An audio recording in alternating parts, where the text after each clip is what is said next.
If you've been running your landscaping business for any length of time, you've probably heard it. AI is killing Google. Google is done. SEO is dead. ChatGPT is going to replace search, and so on.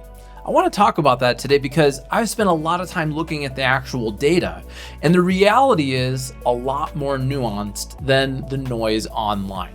Here's what's actually true. The search results pages look completely different than they did even just a couple years ago. Fewer people are clicking on websites and on Google Ads. And AI is changing how customers find local businesses like yours. But is Google going away? That's not what the numbers show. And more importantly, for landscape business owners, the path to getting found hasn't actually changed as much as you think it might have. And that's what we're going to get into today. Welcome to the Landscaper's Guide podcast. I'm Jack Jostes, CEO of Ramblin Jackson, a digital marketing agency focused exclusively on the snow and landscape industry. We're a fully remote team, and I've personally used AI in my own business like every day for the last couple years. I use it with my sales team and our marketing and even how we serve our clients. Before we get into it, I want to let you know that this episode is an adapted chapter from my upcoming book, The Tree of Good Fortune, The Landscaper's Guide to Direct Response Sales and Marketing. It's the second edition, and I'll be announcing the release date later this summer. So if you want to be the first to know, make sure you go to landscapersguide.com/podcast and join my email list. Check out the show notes for a link to that, and let's get into it. So what's actually changed in search? The search results page doesn't look like it used to. So let's start with what you've probably already noticed. Getting found online feels a little different than it used to.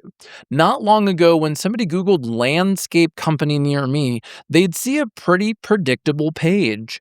A few ads at the top, a map with 3 businesses pinned to it, then 10 blue links below, and maybe some more ads. That was the whole game. Rank in the map pack, rank in the organic results, get found. Today's search results page has been almost entirely rearranged. You'll typically see ads and way more of them placed more aggressively, followed by an AI overview that tries to answer the searcher's question without them ever clicking a link. Then some map results, then some more ads, and then somewhere further down the page, the traditional organic results. And then at the bottom, a prompt inviting the user to ask a follow-up question, all without leaving Google. This matters because it's caused a measurable drop in the number of people who actually click through to websites. A study by Seer Interactive, analyzing over 25 million organic impressions across 42 organizations, found that organic click-through rates for searches that triggered an AI overview dropped from 1.76% to 0.61%. That's a 61% decline. And even for searches where no AI overview appeared, organic click-through rates were still down 41% year over year. So Google is getting more searches than ever. It's just sending fewer visitors to websites, especially for informational queries when they're looking for information. But here's the flip side though, and this is what's important. Businesses that were actually cited in the AI overview earned 35% more organic clicks and 91% more paid clicks than businesses that weren't cited. So the game has shifted from rank on the page to be the business the AI references in its answer. And the path to being cited is the same path it's always been: a strong, consistent, trustworthy online presence. When Google launched AI overviews in 2024, it changed how search results look and feel. Instead of giving you a list of options, Google now tries to synthesize an answer right at the top of the page, pulling from multiple sources and then presenting it back in a single block of text. For informational searches like how often should I aerate my lawn or what are the signs my sprinkler system needs repair, users may get their question answered without visiting any website at all. But for local transactional searches like best landscaping company near me or who does snow removal in Toledo, Ohio, AI overviews are less likely to completely answer that question. The map result and local results still matter a lot here, and so do Google Ads. The takeaway is that AI overviews are a reason to focus more on your local and transactional visibility, but not less. When ChatGPT launched in late 2022, it became a cultural phenomenon almost overnight. It was the first AI tool that felt accessible and useful to everyday people, not just engineers and researchers. Within months, ChatGPT became the household name for AI, the same way Kleenex became the household name for facial tissue. You might reach for a Puffs, but you probably call it a box of Kleenex. Fun side note, when I was writing my first book and it was edited, the editor lowercased the word Google because when it's used as a verb, it's spelled lowercase because it's become so dominant in search that it was added to the Merriam-Webster dictionary in 2026 as a verb meant to mean to search online. So I don't see chat becoming a verb that same way. Chat means you're using ChatGPT, but ChatGPT does have that household name recognition of all the AI tools right now at this time. And that matters for understanding all the noise about AI replacing Google. In February 2026, OpenAI announced a $110 billion funding round, the largest private financing in history.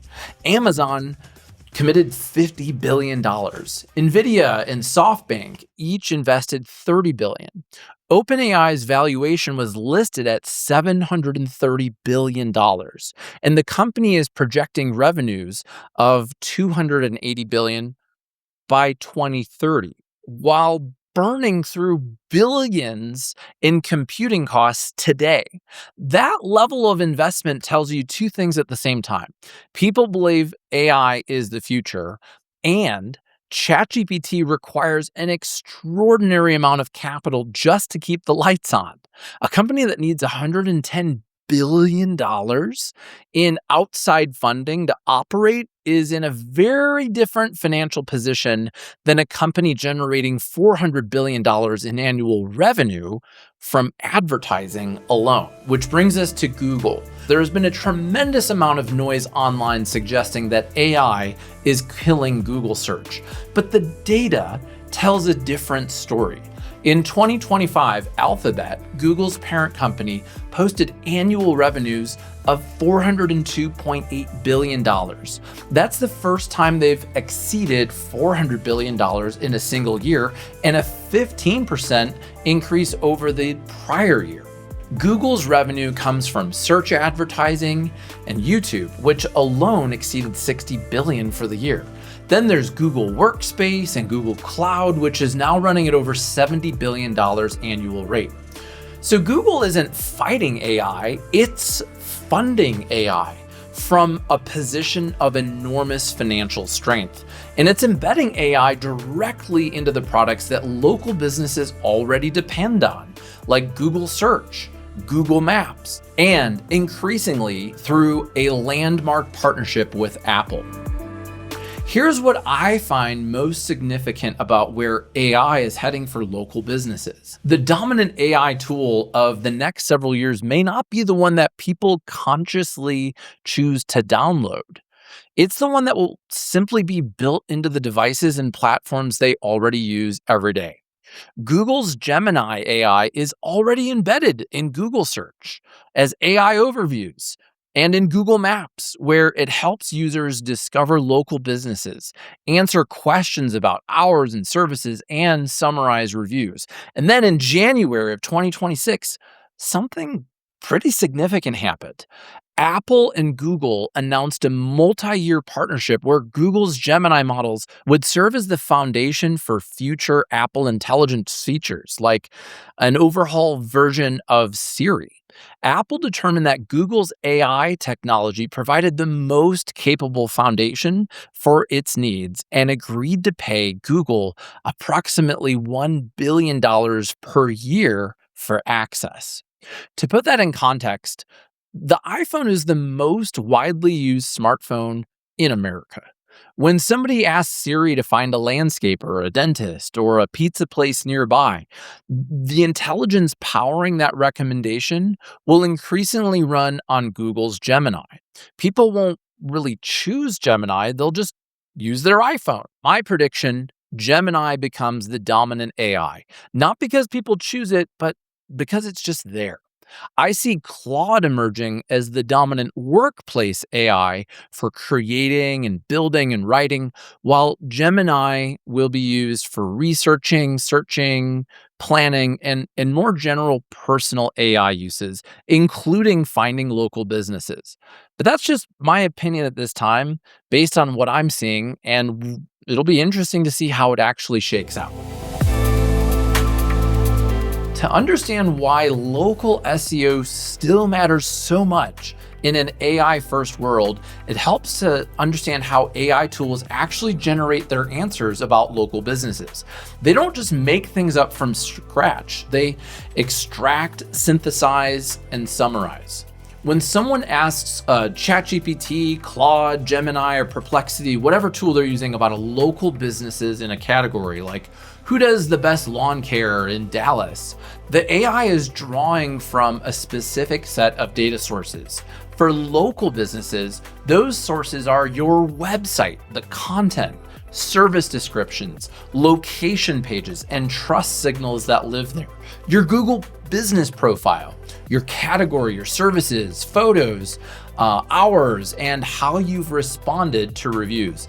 And online reviews, Google reviews, but also Yelp, Facebook, industry directories, Houzz, and first-party reviews on your own website. And then social media, your presence and activity on platforms where your business is mentioned.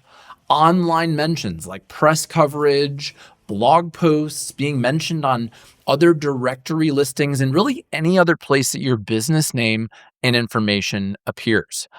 All of this gets extracted, compressed, and then displayed when the AI constructs its answer. So the AI isn't like visiting your website in real time. It's working from a model of your business built from everything that has been written about you online. The businesses that show up in AI results are the ones with the most consistent, complete, and positive digital footprint. A business with a thin online presence, outdated listings, and unaddressed negative reviews is giving AI a muddy, incomplete, or unflattering picture. So here's the key insight: feeding the algorithm and feeding the AI are the same activity. But I want to give you a note on tracking your AI rankings. You may have heard about companies offering to track your rank in AI tools like ChatGPT or Google's AI overviews. But before you invest in any of those services, there's research that you should know about. In January 2026, Rand Fishkin published a study, one of the most respected researchers in the search industry, where 600 volunteers ran 12 different prompts through ChatGPT, Claude, and Google's AI overview nearly 3,000 times. And the finding was striking. There is less than a 1 in 100 chance that any of these AI tools, asked the same question 100 times, will give the same list of businesses and any two responses. When it comes to the order of the results, it's closer to a 1 in 1,000.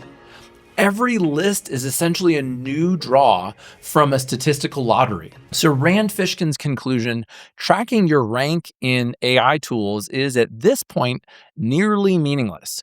And he warned that an industry of AI visibility experts stands to sell you expensive tracking services built on unreliable metrics, much like the dubious SEO salespeople of years past. So, what does matter? How often does your business appear across many runs of the same prompt? Frequency is the meaningful signal, and it's driven by the same underlying principles that have always powered local SEO. So, what should landscape companies actually do? Here's the good news. The path forward is simpler than the noise online would have you believe. The fundamentals of getting found by Google, by AI, by potential customers have not changed. The platforms have evolved, but the underlying principles are the same ones I've been teaching since the first edition of the Tree of Good Fortune. In the new book and in future episodes of the Landscaper's Guide podcast, I'm going to walk through 3 key areas. The first one is your Google business profile, the single most important local SEO asset for any local business. 2, on-page SEO, how to optimize your website so that Google and AI tools understand who you are and where you operate and what do you do.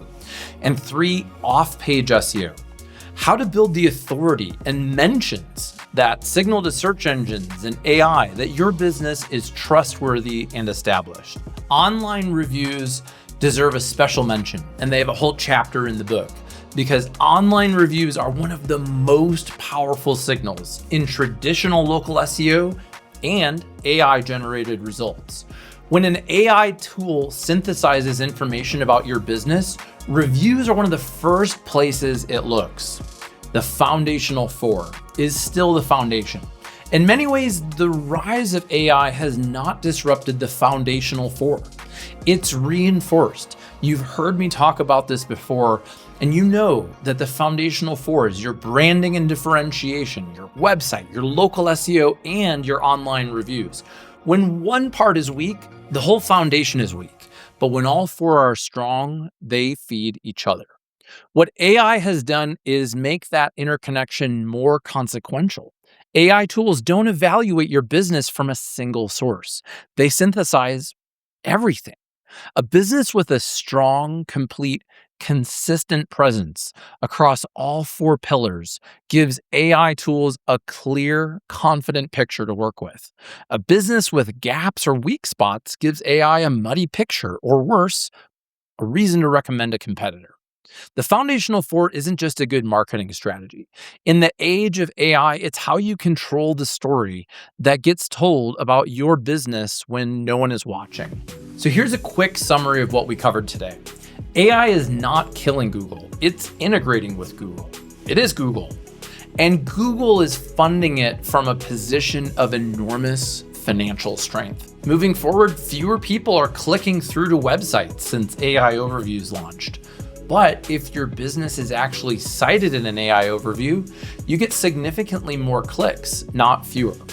The signals AI uses to decide who to recommend are the same signals local SEO is always cited. Your website, your reviews, your Google business profile, and your mentions across the web. And tracking your AI rank is not really meaningful right now. Focus on building the underlying presence, not gaming the metric.